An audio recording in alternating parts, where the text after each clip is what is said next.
یہ ہجرت کے بعد رسول اللہ کی پہلی اور آخری اولاد ہے۔ ہجرت کے بعد حضور پاک علیہ الصلوۃ والسلام کا ایک ہی بیٹا ہے جس کا نام ابراہیم ہے، اور یہ آخری ہے۔ حضور پاک صلی اللہ علیہ وسلم کی اولادیں دو خواتین سے ہے۔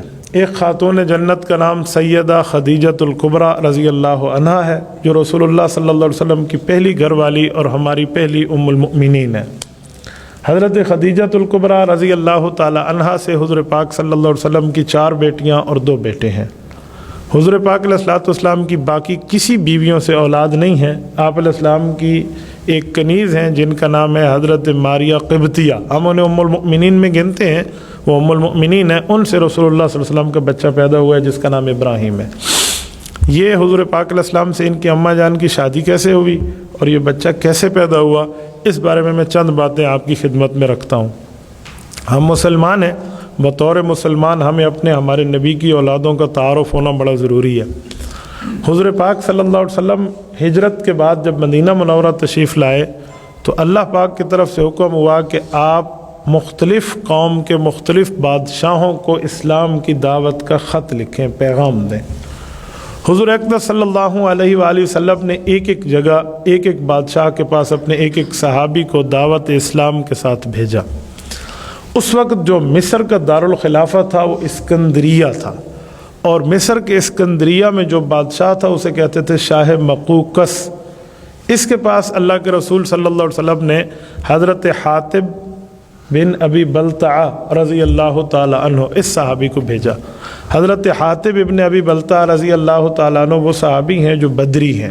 بدری کا مطلب جنہوں نے جنگ بدر میں شرکت فرمائی تھی اور جن کو اللہ کی طرف سے یہ خصوصی پیغام مل چکا تھا، اعملوا ما شئتم وقد غفرت لکم، کہ تمہارے گناہ تمہیں کوئی نقصان نہیں دیں گے۔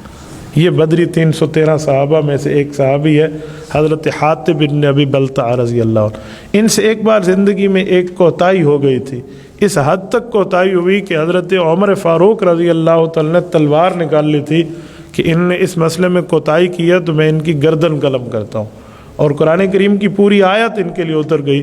اللہ کے رسول صلی اللہ علیہ وسلم نے فرمایا عمر چھوڑ دو، یہ بدری ہے، اس کو رب نے معاف کیا ہے، ہم بھی معاف کرتے ہیں۔ حضرت حاتب ابن ابی بلتعہ، اس سے پتہ چلا رسول اللہ کے صحابہ میں کبھی اوپر نیچے ہو بھی جاتا ہے نا تو اللہ معافی کی سرٹیفکیٹ دیتے ہیں۔ کسی اور بندے کو قاضی، جج، جسٹس بننے کی ضرورت نہیں ہے کہ وہ اس کو سامنے رکھ کے فیصلہ صادر کرے۔ حضرت حاتب حضور پاک علیہ الصلوۃ والسلام کا والی گراما حضور کا خط مبارک لے کر مصر تشریف لے گئے۔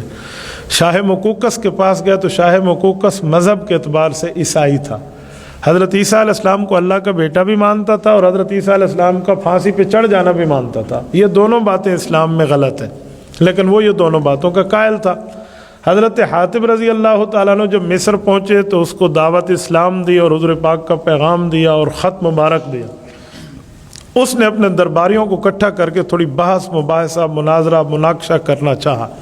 حضرت حاتب نے بھی اللہ کے رسول سے پڑھا تھا، قرآن کریم بھی سمجھا تھا، اور عیسائیوں کو بھی اور یہودیوں کو بہت اچھی طرح جانتے تھے، تو انہوں نے کہا جی آپ بات کریں۔ انہوں نے کہا میں ایک بات پوچھتا ہوں، اگر تمہارے نبی سچے ہیں، یعنی وہ اعتراض کر رہا ہے کہ اگر آپ کے نبی سچے ہیں تو بدر کی لڑائی ہوئی ہے، احد کی ہوئی ہے، خیبر خندق کی ہوئی ہے، فلاں لڑائیاں ہوئی ہیں، وہ اپنے دشمن کے خلاف دعا کیوں نہیں کرتے کہ وہ برباد ہو جائیں، تباہ ہو جائیں؟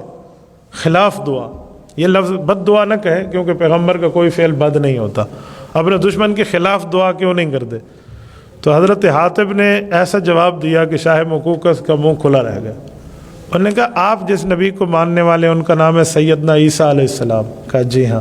کہا ہمارے مطابق تو اللہ نے زندہ انہیں آسمانوں پہ اٹھایا ہے، ہمیں ہمارے قرآن نے بتا دیا ہے۔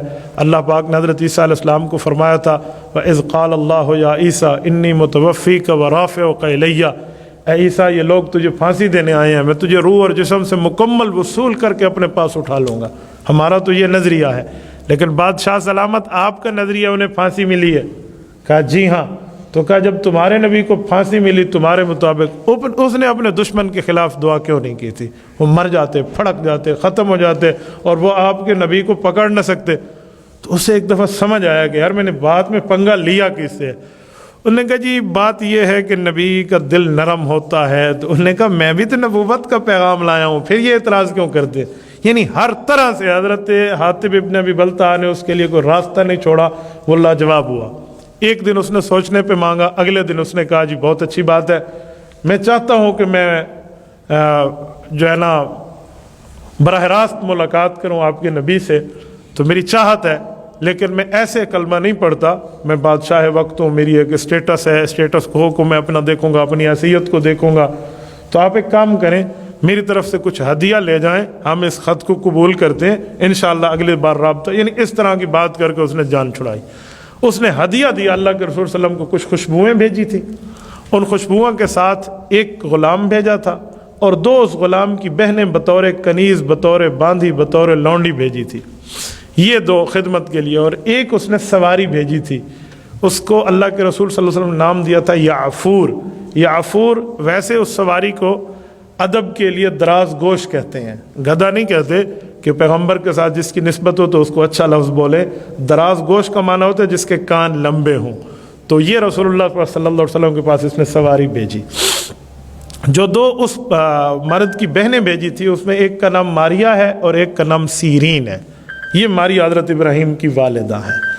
جب حضرت حاتب ابن ابی بلتع رضی اللہ تعالیٰ نے اپنے ساتھ لے کر مدینہ منورہ آئے، تو راستے میں ظاہری بات ہے، یہ راستے میں ہے تو بات چلتی ہے، کوئی مسئلہ چلتا ہے، کوئی معاملہ آتا ہے، تو یہ وہاں اللہ رسول کی بات کرتے، قرآن کریم کی بات کرتے، اسلام کی بات کرتے، دین کی بات سمجھاتے بتاتے، اور وہاں شریعت کا حکم انہیں سمجھاتے اور یہ بتاتے کہ اسلام کیا ہے، مذہب کیا ہے، توحید کیا ہے، دین کیا ہے، ایمان کیا ہے، شریعت کیا ہے، رسالت کیا ہے، ہمارے نبی کا مقام کیا ہے، اللہ نے انہیں بھیجا ہے، ان پر قرآن اترا ہے، اس قرآن کریم کے مسائل اور معجزہ کیا، یہ پورا راستے میں وہ ترغیب دیتے رہے حضرت حاتب، اور انہیں بتاتے رہے دیکھو میں آپ کے بادشاہ کے پاس آیا، میری اس سے گفتگو میں جواب نہ دے سکا، ہمارے نبی کے پاس دلیل بڑی مضبوط ہے، اس طرح سمجھاتے رہے۔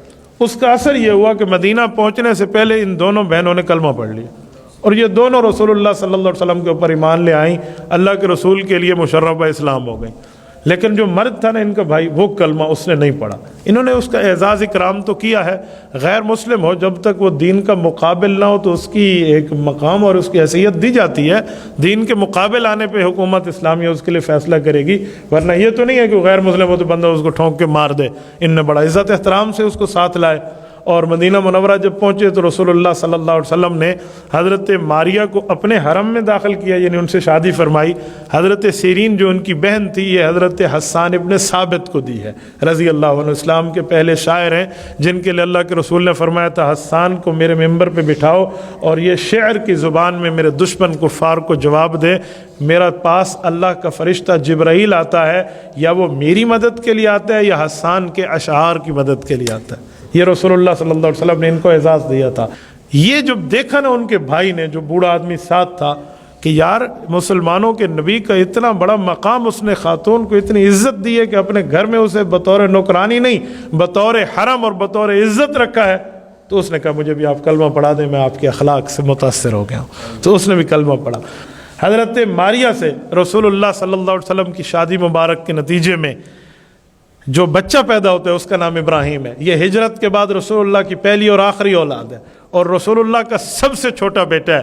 حضرت خارجہ بن زید رضی اللہ تعالیٰ نے مکان دیا تھا، اور اس مکان میں حضرت ماریہ قبطیہ کو رہائش دی گئی تھی، ورنہ باندھی اور کنیز کا پردہ نہیں ہوتا، ان کی کسی قسم کی رہائشیں نہیں ہوتی، ان کے لیے کیا ترتیب ہے، وہ تو ایک لونڈی اور کنیز کی حیثیت ہوتی ہے۔ انہیں یہ حیثیت حاصل نہیں ہے، انہیں حیثیت ام المؤمنین کی حاصل تھی۔ میں کچھ دنوں پہلے مکہ مکرمہ میں ملکان سے مکہ سٹی آ رہا تھا، تو راستے میں حسینیہ کے روڈ پر ہم گزرے، تو اس میں سے ایک روڈ کا نام تھا شارع ام المؤمنین ماریہ رضی اللہ عنہ، یعنی انہی کے نام سے تھا، تو یہ بھی ام المؤمنین کی لسٹ میں داخل ہیں۔ ان سے رسول اللہ صلی اللہ علیہ وسلم کا بچہ پیدا ہوا جس کا نام ابراہیم ہے۔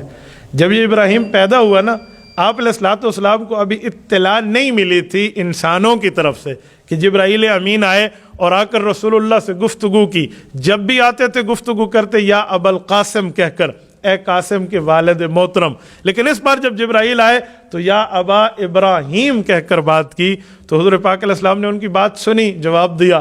جب گھر آئے تو یہ خوشخبری ملی کہ آپ کا بیٹا ابراہیم پیدا ہوا ہے، تو اللہ کے رسول نے فرمایا کہ یہ اشارہ مجھے اللہ نے دلایا ہے، اس لیے آج مجھ سے جبرائیل نے گفتگو میں طرز بدلا ہے، یا ابا القاسم نہیں کہا، یا ابا ابراہیم کہا ہے، تو میرے اس بیٹے کا نام ابراہیم ہوگا۔ حضور پاک علیہ الصلوۃ والسلام بھی حضرت ابراہیم علیہ الصلوۃ والسلام کی دعا کا اثر ہے، تو اس ایک محبت میں اپنے بیٹے کا نام بھی ابراہیم رکھ دیا۔ تبارك الذي نزل الفرقان على عبده ليكون للعالمين نذيرا۔